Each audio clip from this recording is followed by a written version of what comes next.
the shift that we see is currently a paradigm shift, because it's moving us towards knowledge workers that have a tendency to be more self-employed, for example.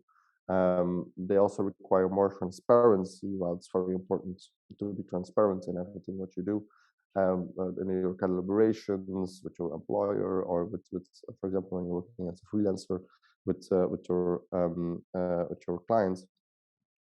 It also requires fairness, because those knowledge workers today are not always paid correctly.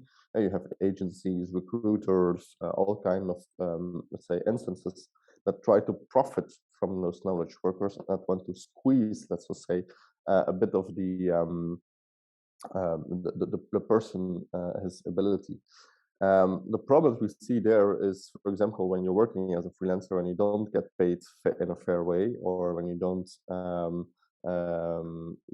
feel that you can work in a transparent environment, that gives the problem towards that knowledge worker, that he's being squeezed, and at a certain time that will eventually come out, and he feel like, okay, I'm not want to do this anymore.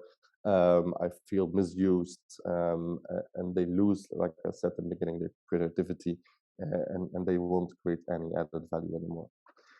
On the other side, there's also a shift that people want to work from anywhere. So today, COVID accelerated, of course, the possibility to work from anywhere. So knowledge workers are basically flying around, and they're working on interesting stuff, and they can do it from everywhere, and they're also required to do it from everywhere. On the other side, we see that knowledge workers also require more and more steward ownership, where they can have the ability to take things in their own hands, like to be self-governance, and where the profit serves their own purpose. And that gives a bit of a stimuli to the rise of new cooperatives. So cooperative organizations, cooperatives, are basically organization structures, let's say a collective of knowledge workers. And when they create, for example, as a collective, they have shared services, they do things together, they share, for example, assignments, or share their clients, they work together, sometimes with 2-3 people 1 week, and then they shift to another team.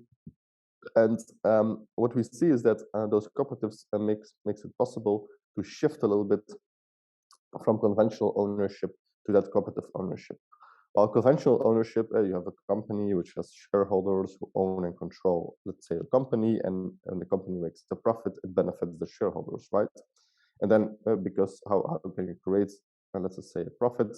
Because you have clients, stakeholders, suppliers, and so on and so on. When you go to a cooperative structure, which is more self-governance, you have members. Members have a share, but they also have, let's say, voting power. And basically, the cooperative organization exists only of people that do actually the work. So you don't have external people. So it's like I said, a collective of, let's say, people that are aligned on the same mission, and where the profits serves their purpose. So when I work as a freelancer within, let's say, a cooperative structure, I can use all the benefits. I have thousands of colleagues. But when the cooperative organization makes a profit, it goes back to me. And when I have a share, I can choose in which direction the cooperative organization needs to go. So I can vote, I can steer in order what's best for me. So how do you catalyze that, and how can you do that not only for one collaboration, but how can you do it for multiple collaborations, and how can you act within, let's say, those new paradigm that is coming up? What we're seeing is that, for example, working in squads has a lot of benefits.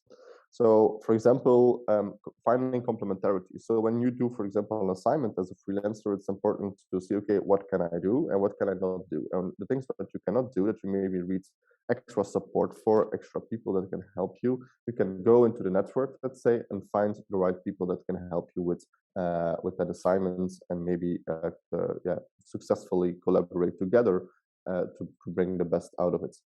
And you can do it with 2 people, but you can also do it with 4, 5, 6, 7, 8 people. So really create a squad of complementary skills, expertise, and really sell your squad towards your clients. And that's a bit of the idea when working in squads. And then 1 week, another week, or 1 week later, or 1 month later, you can do another squad with other complementary skills, and you have other, let's say, colleagues then that you can work together with. Why should let's say organizations work with freelance profile or expert profiles? Is because it gives us them an outside in view. Because you work with freelancers from who are a bit independent, who are working on multiple assignments. That gives you as an organization the strength, and it's also a way how you can sell it to them to gain, let's say, extra expertise from outside. So knowledge workers can maybe have a convergent and divergent thinking, they should be, and they provide a different mental model because how some people look towards a problem. For example, you see, is this a square or is this a rectangle? So by sometimes looking differently from a different angle and bringing someone from outside who has, say, that multiple experience, can look differently at a certain problem and maybe bring up with a different solution thanks to the convergent and divergent thinking.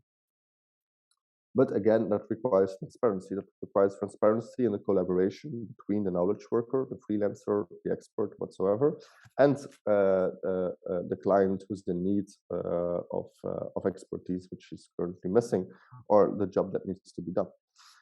So how can you do that? You can do it by using assessments, for example. So what we also require to do, it's a bit of a learning, is it's all about people, right? So you as a squad, you have to find the right connections, you have to find complementarity, and you can do that by, for example, using assessments, where you can discover your own strengths, weaknesses, and try to fit in within the other profiles that are currently there, or fit in with the squad team that you're trying to create or building them together.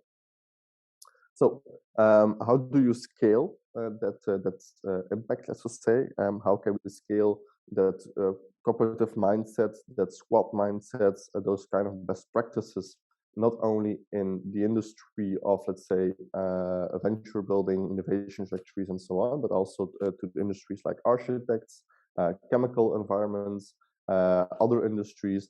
So really spreading the word towards other industries with knowledge workers that can benefit from this. Well, that's interesting because today we can leverage, or we are currently leveraging technology as really a force for making the impact scalable. So the idea is there that we can make that impact scalable and use technology as a leverage to do so. How are we doing that? Because today we are a cooperative organization of 160 independent experts in Belgium, Netherlands, and a bit of France and Luxembourg. We are currently using our own technologies, our own software platform, which makes it possible for independent experts, innovation managers, decision makers to collaborate together and to build a future together. And that makes it possible to that paradigm that is being described, to share that paradigm into other, let's say, countries and other regions or geographies. But you can also use the technology to scale into different industries. So go to, for example, other type of organizations. What's really the future, because cooperative organizations are locally based, it's a collective of local people, local experts, local freelancers. Of course, you can also have international ones. And what we think is the future, or where we're going, is because all the elements that I talked about is about, okay, I wanted transparency, I wanted fairness, I want autonomy as a knowledge worker, I want to have that work freedom to work from anywhere. I want to decide and my own decisions, but I also want to steer, let's say, the group of or the collective of other independent freelancers and experts into the right direction. So I want to steer them in the right way. And the solution there is not only what I think is cooperatives, but also decentralized autonomous organizations, where we use, for example, again, technology like blockchain technology as a way to create a collective has full power influence inside let's say the collective in a digital way, in a very easy way, which is decentralized, which can work in an autonomous way, and is a self-governing, let's say, organization of knowledge workers that are having the same purpose and wants to go into the same direction. So what I believe is to give back the power to the knowledge worker, is really to say, okay, knowledge workers now are being squeezed, they are being misused, which is bad on a micro scale, like I said, for themselves.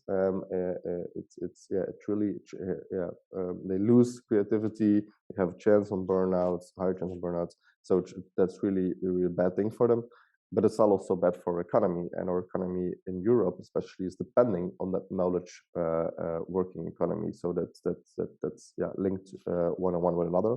So when we give back power to the people, I think we can avoid that, and that we are preparing, let's say, for a new age, a new paradigm where those knowledge workers are being treated in a fair and transparent way. How can you create your own DO? So if you say, okay, that's interesting, Henry, but I'm an architect. I know indeed 50 other architects who are independent. I want to start my own collective, let's just say, and do it in a transparent and honest way. How do we start doing that? Well, if you want to work with a DO, you can just go to Colony, for example, which is a technology tool.